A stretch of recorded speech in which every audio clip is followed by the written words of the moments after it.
मी सीमा. मी एका कॉर्पोरेट कंपनीत जॉब करायचे. मी माझी स्वतंत्र राहायचे. मला एक सवय होती समाजसेवेची.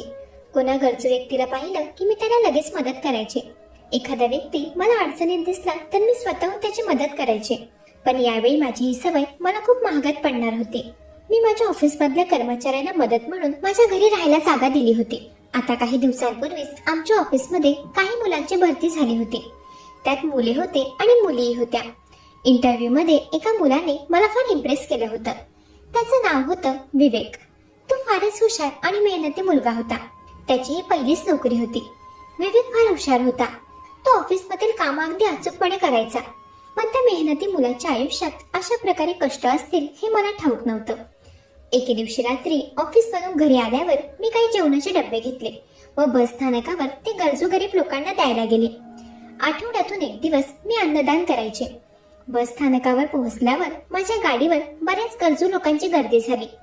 तिथल्या गरीब गरजू लोकांना माझी चांगली ओळख झाली होती. मी प्रत्येक आठवड्याला तिथल्या लोकांसाठी काही ना काही खायला घेऊन जायचे. माझी गाडी पाहताच तिथली गरजू लोक माझ्या गाडीजवळ धावत आले. मी सगळ्यांना अन्न वाटप केलं. अन्न वाटप झाल्यानंतरही माझ्याकडे खाण्याचे काही डबे शिल्लक होते. मी इकडे तिकडे नजर टाकली. कोणी राहिलं असेल तर त्यालाही जेवण देऊयात या अनुषंगानेच मी इकडे तिकडे नजर मारत होते. आणि तेव्हा माझी नजर एका व्यक्तीवर पडली. तो व्यक्ती मला पाणी पिऊन झोपताना दिसला. मला वाटलं बिचारा फक्त पाणी पिऊनच झोपत आहे. मी तेव्हा जेवणाचा डब्बा घेऊन त्याच्या जवळ गेले. मी त्याला जेवण देण्यासाठी त्याला आवाज दिला. ती व्यक्ती जशी मागे वळली तसं त्या व्यक्तीला पाहून मी थक्कच राहिले. कारण तो कोणी गरजू गरीब नसून तो आमच्या ऑफिसमध्ये काम करणारा एक कर्मचारी होता. आताच काही दिवसांपूर्वी त्याची आमच्या कंपनीत नोकरी लागली होती. तो कर्मचारी होता विवेक. विवेकला त्या परिस्थितीत पाहून मी शॉक झाले होते. तो तर मला पाहताच घाबरला. तो एकदमच जागचा उठून बसला. तो ततमम करू लागला. म्हणाला, मॅडम तुम्ही इथे? तेव्हा मी त्याला जागीच काही प्रश्न केले नाही. मी त्याला माझ्यासोबत माझ्या गाडीत घेऊन गेले. गाडीत बसल्यावर मी त्याला विचारलं की विवेक, हे सगळं काय आहे? तू एका कॉर्पोरेट कंपनीत जॉब करतोस. ऑफिसमध्ये असताना तुझ्याकडे बघून असं वाटत नाही की तू संध्याकाळी बस स्थानकावर राहत असशील. तुझ्यासारख्या हुशार मुलावर ही वेळ आली तरी कशी? तुझ्या घरी तुझे काही वाद झालेत का? तसं काही असेल तर मला सांग. मी तुझ्या घरच्यांना समजावते. नाहीतर आजची रात्र तू माझ्या घरी थांबू शकतोस. उद्यापर्यंत तुझ्या घरच्यांचा राग शांत होईल. मी एकसारखी बोलत होते. पण विवेक मात्र खाली मान घालून बसला होता. तो कुठल्या विचारात गर्क झाला होता काही समजत नव्हतं. मग तेव्हा मी त्याच्या खांद्यावर हात ठेवला आणि तो एकदम दचकला. मी त्याला म्हणाले, विवेक तू कुठल्या विचारात गुंग झालायस?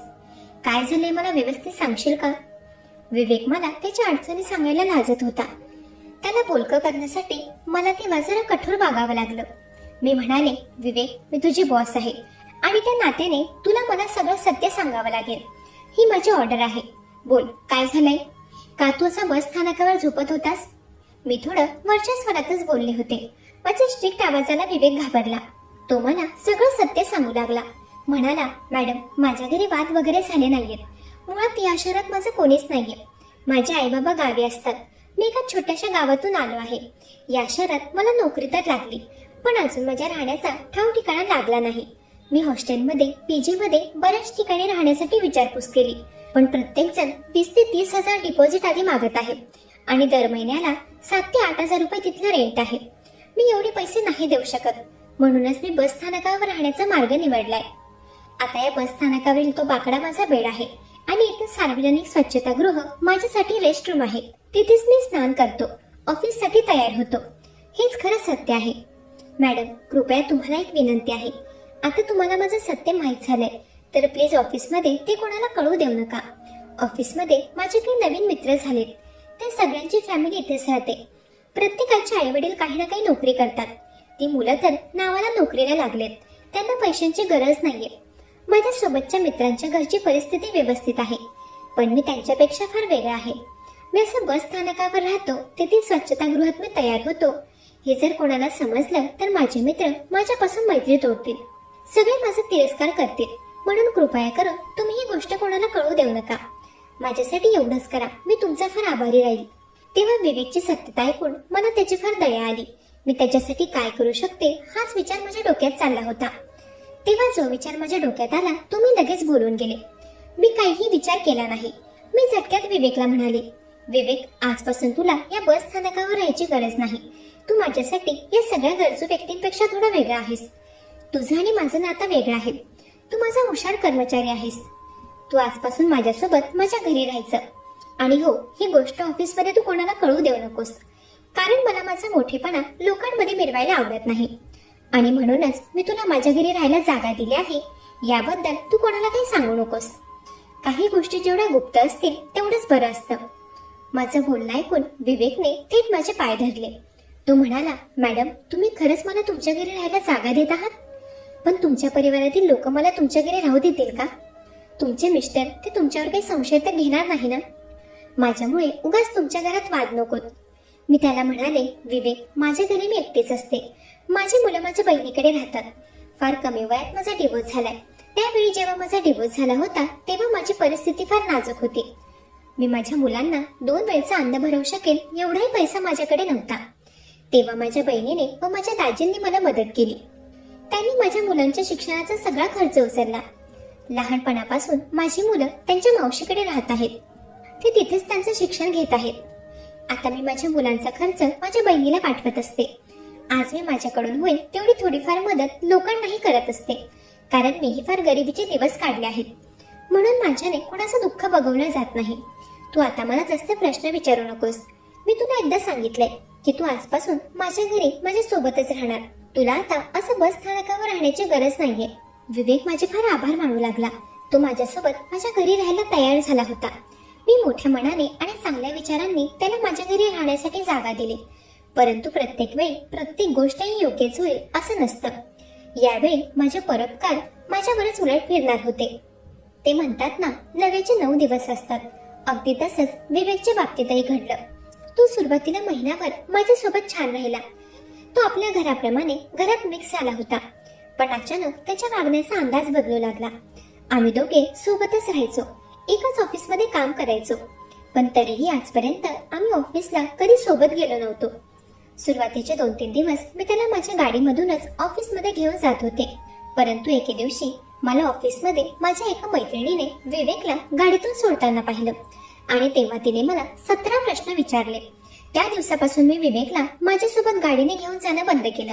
मी त्याला सेकंड हँड बाईक खरेदी करून दिली. तो दर महिन्याला ते गाडीचे पैसे हळूहळू करून देऊ लागला होता. आता तो त्याच्या 2 व्हीलर बाईकने ऑफिसला जायचा व मी नेहमीप्रमाणे माझ्या मोठ्या गाडीने ऑफिसला जात असायचे. ऑफिसमध्ये आमचं नातं फार प्रोफेशनली असायचं. बॉस आणि कर्मचारी या पलीकडे आमचा काहीही संबंध नाही असं आम्ही वागायचो. विवेकही बिलकुल अनप्रोफेशनल वागायचा नाही. तो दर्शवायचा नाही की आम्ही दोघे सोबतच राहतो. त्याचं वागणं स्ट्रेट फॉरवर्ड होतं. जिथे जसं वागायला हवं तसं तो अगदी व्यवस्थित वागायचा. मला त्याचा तो समजूतदारपणा फार आवडायचा. विवेक एक चांगला कुकही होता. तो अधूनमधून मला त्याच्या हातचं जेवणही बनवून खाऊ घालायचा. एकदा मला महिना चालू होता तेव्हा माझ्याने अजिबात घरातील कामं होत नव्हती. मी तर स्वयंपाकासाठी अजिबात उभं राहू शकत नव्हते. मी चांगला पैसा कमवत असले तरीही मी घरात कामाला बाई लावली नव्हती, कारण मला दुसऱ्याच्या हातचं काम आवडायचं नाही. पण विवेक मात्र अगदी घरच्यासारखं काम करायचा. त्यावेळी महिना चालू असताना मी जरा 5 दिवस अस्वस्थ राहायचे. याआधी मी माझ्या कुणा मैत्रिणीला काही दिवसांसाठी घरी बोलावून घ्यायचे किंवा जेवणाचं पार्सल बाहेरून घरगुती मेसमधून मागवायचे. यावेळीही मी तेच करत होते. मी माझ्या व विवेकसाठी 5 दिवसांकरिता 2 वेळेचा टिफिन घरगुती मेसमधून मागू लागले होते. पण यावेळी मेसमधलं जेवण फार बेचव आलं होतं. मी तर पहिला घास खाल्ला आणि तिथेच थांबले. मला विवेकने विचारलं की मी मेसमधून टिफिन का मागवलाय, तुमची तब्येत तर ठीक आहे ना? मी त्याला माझा महिना चालू आहे याबद्दल काही सांगितलं नाही, परंतु मी तो डब्बाही खाऊ शकत नव्हते. त्या दिवशी रात्री मी भुकेच झोपणार होते. पण विवेकने मला मुख झोपू दिले नाही. त्याने स्वतःच्या हाताने जेवण बनवलं. भले त्याने पंचपक्वान्न बनवले नव्हते, पण त्याने बनवलेल्या मसाले भाताला पंचपक्वानासारखी चव होती. त्या रात्री तर मी पोट भरून जेवले. त्या 5 दिवसात मी सुरुवातीचे 2-3 दिवस ऑफिसमधून सुट्टी घ्यायचे. दुसऱ्या दिवशी माझी सुट्टी होती. मी जरा आराम करत होते. सकाळी 9 वाजता विवेक कॉफी घेऊन आला. कॉफी पित असताना त्याने मला विचारलं की तुम्हाला काय होतंय?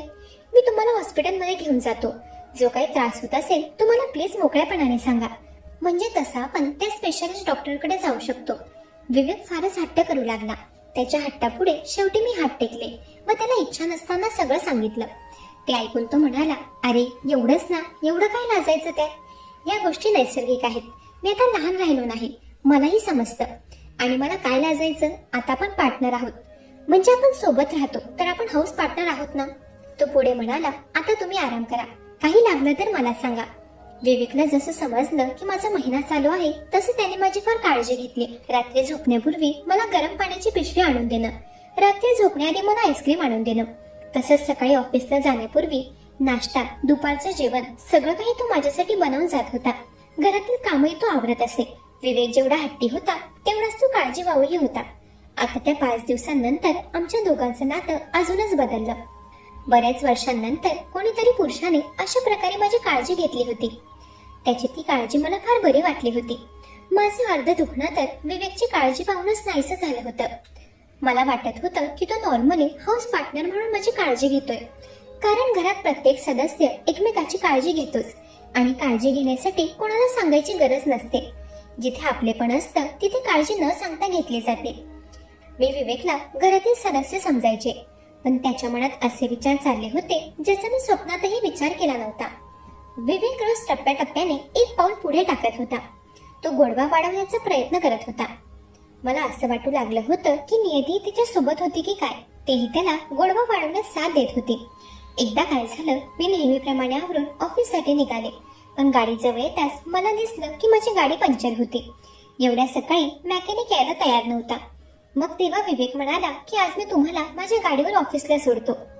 याआधी तुम्ही माझी बऱ्याचदा मदत केलीच आहे. आज मला एक छोटी संधी मिळाली तुमची थोडीफार सेवा करण्याची. प्लीज नाही म्हणू नका. असेही गाडीचं मागचं सीट नेहमी खालीच असतं, आजही खालीच राहील. मग जर तुम्ही माझ्या सोबत आला तर तुमचा वेळही वाचेल आणि माझ्याकडून तुमची थोडी सेवाही होईल. आता तुम्ही कॅब बुक केली तर ट्रॅफिक मध्ये अडकण्याची दाट शक्यता आहे, पण माझ्यासोबत टू व्हीलरवर आलात तर वेळेच्या आधी ऑफिसमध्ये पोहोचाल, कारण टू व्हीलर ट्रॅफिक मध्ये अडकत नाही, ती पटकन निघून जाते. त्याचं म्हणणं बरोबर होतं. रोज मी ट्रॅफिकमुळेच अर्धा तास लवकर घरून निघायची, पण आज तर गाडी पंक्चर असल्यामुळे माझा तो अर्धा तास कधीच निघून गेला होता. कॅबने जायचं म्हटलं तर ऑफिस टायमिंग असल्यामुळे मी नक्कीच ट्रॅफिक मध्ये अडकले असते. तेव्हा माझ्यासमोर विवेक सोबत जाण्याचा योग्य पर्याय होता. मला वेळेत ऑफिसला पोहोचायचं होतं. मग तेव्हा मी विवेक सोबत ऑफिसला जायला निघाले. मी त्याला ऑफिसच्या थोडं अलीकडेच मला सोडायला सांगितलं, कारण जर कोणी बघितलं असतं तर काहीही विचार केला असता. लोकांच्या विचारांना आपण आळा घालू शकत नाही. समोरचा काय विचार करत आहे हा विचार आपण करण्यापेक्षा आधीच माणसाने सावधगिरी घेतलेली बरी असते. त्यावेळी ऑफिसच्या थोडं अलीकडे उतरून मी माझी सावधगिरी बाळगली होती. विवेक सोबत त्याच्या टू व्हीलर वरून येताना मला फार बरं वाटलं. अगदी असं वाटत होतं की आजच्या त्या तरुण पिढीसारखं मी लॉंग ड्राईव्हला निघाले होते. टू व्हीलरचा प्रवास काही वेगळाच होता. मला फार आनंद मिळाला होता. पुढे 2 दिवसांनी माझी सुट्टी होती. शनिवार रविवार आम्हाला सुट्टी असायची. सुट्टीच्या दिवशी मी काही ना काही वेगळं खायला बनवायचे. मागच्या वेळी माझ्या आवडीचा पूर्णाचा बेत मी बनवला होता. यावेळी मी विवेकला त्याची आवडती डिश विचारली. त्याने मला कांदा भाजी व बटाटा भजी सांगितलं. मी त्याला दुसरं काहीतरी सांग म्हणाले, कारण मी तेलकट खायचे नाही. मी रोज नियमित व्यायाम करायचे. मी स्वतःला व्यवस्थित ठेवलं होतं. आठवड्यातून 1 दिवस मी स्वतःला ट्रीट द्यायचे. बाकी आठवड्यातील 6 दिवस स्ट्रिक्टली माझा डाएट असायचा आणि हे तेलकट वगैरे साधारणतः मी खायचीच नाही.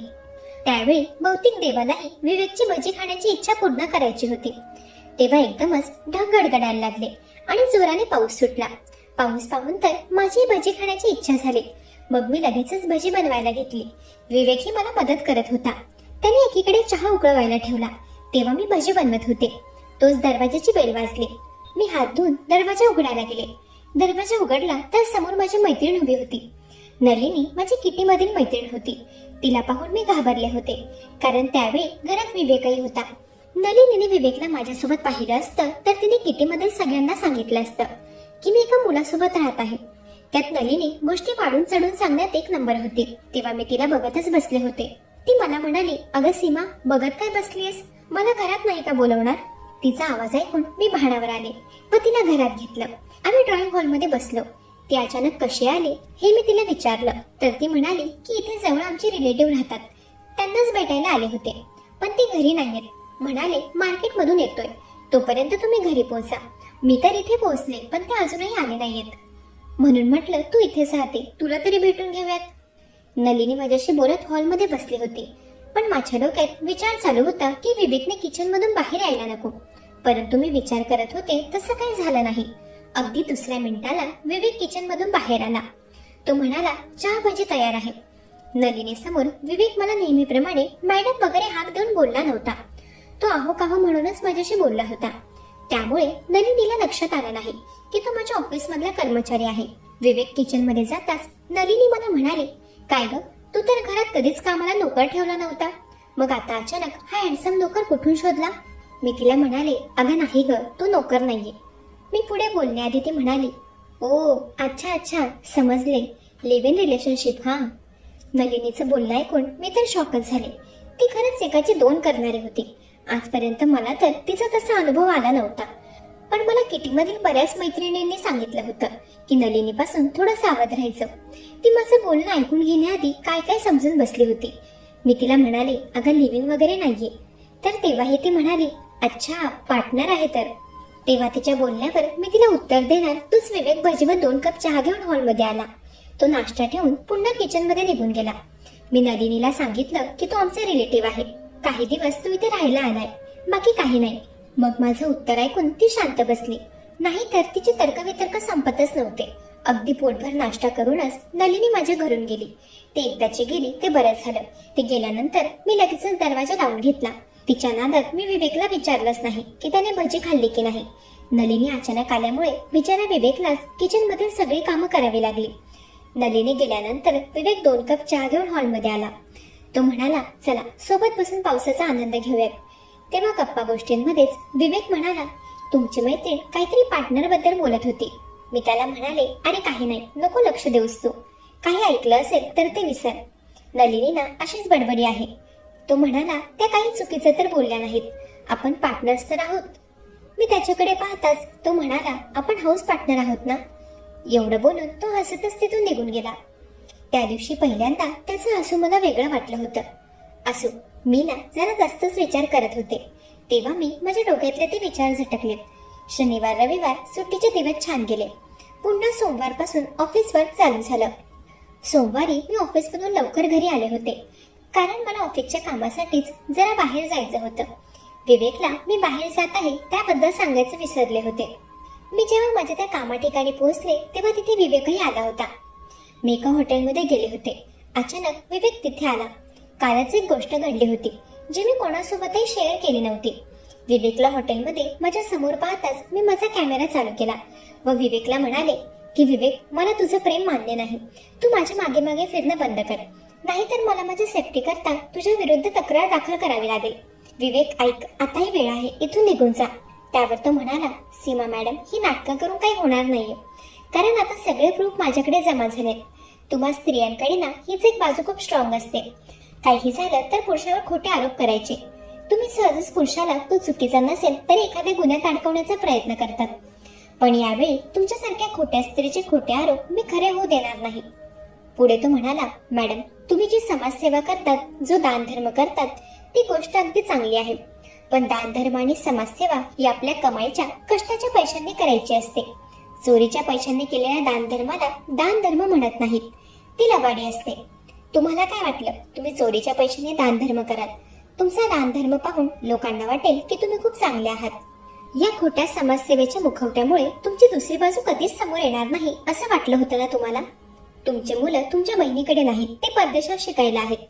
माझ्या माहितीनुसार तुमचा पगार 50,000 रुपये आहे. एवढ्या पगारात तुमची दोन्ही मुलं परदेशात कसं काय शिकत आहेत? त्यात तुमची गाडी बंगला, बाकी समाजसेवा, दानधर्म हे सगळं कुठून चाललंय?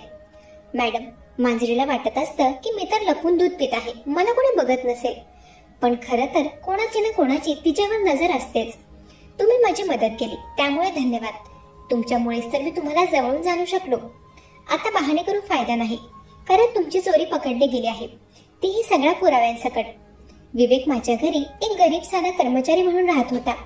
आता बहाणे करून फायदा नाही, कारण तुमची चोरी पकडली गेली आहे, तीही सगळ्या पुराव्यांसकट.